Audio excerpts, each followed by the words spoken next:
자, 여러분 반갑습니다. 자, 오늘은 이제 마지막 수업이죠.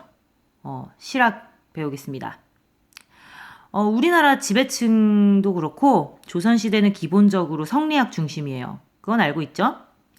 이 성리학 중심에서 이제 조선 후기 우리가 지난 시간에 배운 사회경제적 변화, 그리고 그 당시에 조선에서 전기에서 후기로 가게 되는 계기인 임진왜란과 그 이후에 명나라에서 청나라로 이제 국제 질서를 주도하는 국가가 바뀌는 이러한 변화에 성리학이 제대로 대응하지 못하는 거야.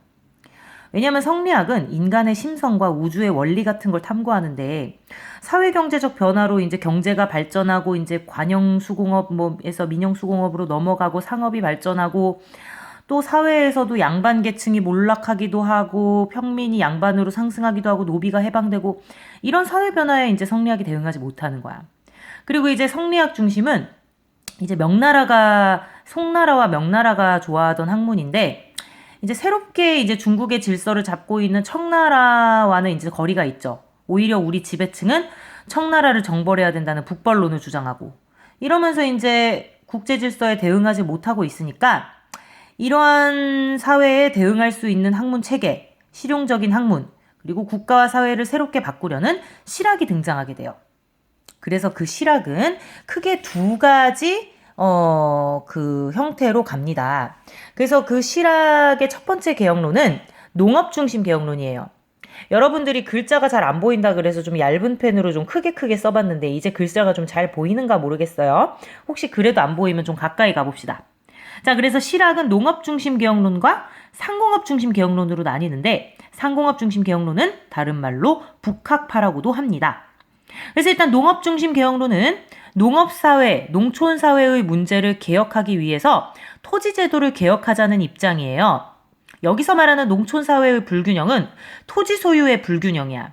그래서 농민이 토지를 갖고 있지 않고 지주가 토지를 독점하고 있는 이러한 토지 소유의 불균형을 개혁하기 위해서 토지제도를 개혁하자는 입장이고, 대표자는 유형원과 이익과 정약용 등의 실학자가 있습니다. 여기서 말하는 토지제도의 개혁이란 토지 소유를 이제 바꾸자는 건데, 한마디로 개인이 가지고 있는 토지 소유를 제한해서 상한선을 정하거나, 혹은 개인이 가지고 있는 토지 소유의 하한선을 정하거나, 그래서 얼만큼 이상 못 갖게 하거나 아니면 어느 정도 이상을 가지게 하거나, 혹은 토지를 몰수해서 다시 분배하거나, 이런 내용을 말해요. 그를 통해서 국가 제도의 전반적인 것들을 새롭게 바꾸고자 한 것이 바로 농업 중심 개혁론입니다. 그리고 내려가서 상공업 중심 개혁론은 상공업을 진흥하고 기술을 혁신하여 부국강병을 이루자. 부국강병이란 국가를 부유하게 하고 병사를 강하게 만들자. 한마디로 강한 나라를 만들자는 거야. 상공업을 발달시키고 기술을 개발하여 강한 나라를 만들자. 이런 주장을 하였고, 또 한편으로는 청나라의 선진 과학기술을 받아들이자는 거야. 국제 질서의 변화, 명에서 청나라로 중국의 그 주도권을 가진 국가가 바뀌는 것에 대응을 못했는데, 그러한 청나라와 관계를 끊고 청나라를 정벌하자는 그런 입장을 벗어나서 우리가 청의 선진 과학기술을 받아들여서 우리의 발전을 이루자, 이런 주장을 했기 때문에 우리나라보다 청나라가 북쪽에 있잖아. 그래서 북쪽의 학문을 배우자고 하여 북학파라고도 했어요. 대표자는 유수원, 홍대용, 박지원, 박재가가 있는데, 여러분, 유수원 같은 경우에는 상공업을 우리나라가 굉장히 천시했거든? 그래서 우리나라 계층상 사농공상이라는 게 있어요. 그래서 사는 선비사자인데 선비를 가장 귀하게 여겼고, 그 다음엔 이제 농사를 하는 농민을 귀하게 여겼어요. 그 다음이 이제 수공업자야, 수공업자. 그리고 상업을 하는 상인들을 가장 천하게 여겼어요. 그래서 우리나라 일반인들도 다 똑같이 대우해 준 게 아니라 선비를 가장 우선으로 대우해 주었고, 그 다음이 농민, 그 다음 수공업자, 그 다음이 이제 상인이었는데, 이렇게 상공업을 천시하는 것을 비판하면서 선비와 농민과 수공업자와 상인을 직업적으로 평등한 것으로 보도록 만든 거예요.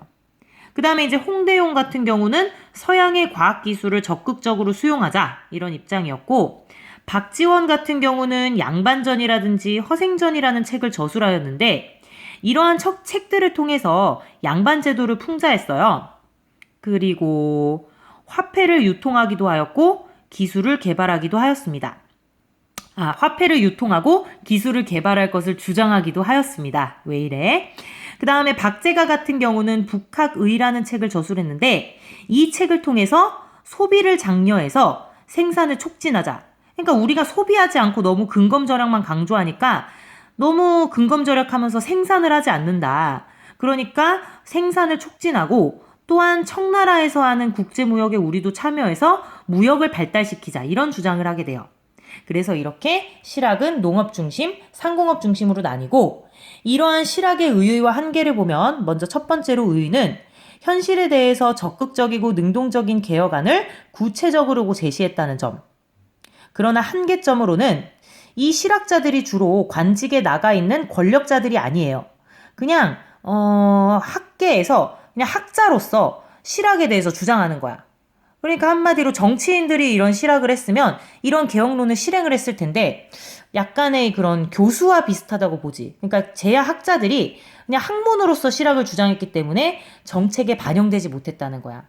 오히려 정책에 반영시킬 수 있는 그런 관리들은 성리학에 빠져 있었기 때문에 이에 이루어지지 못한, 실천되지 못한 학문이라는 게 한계점이에요.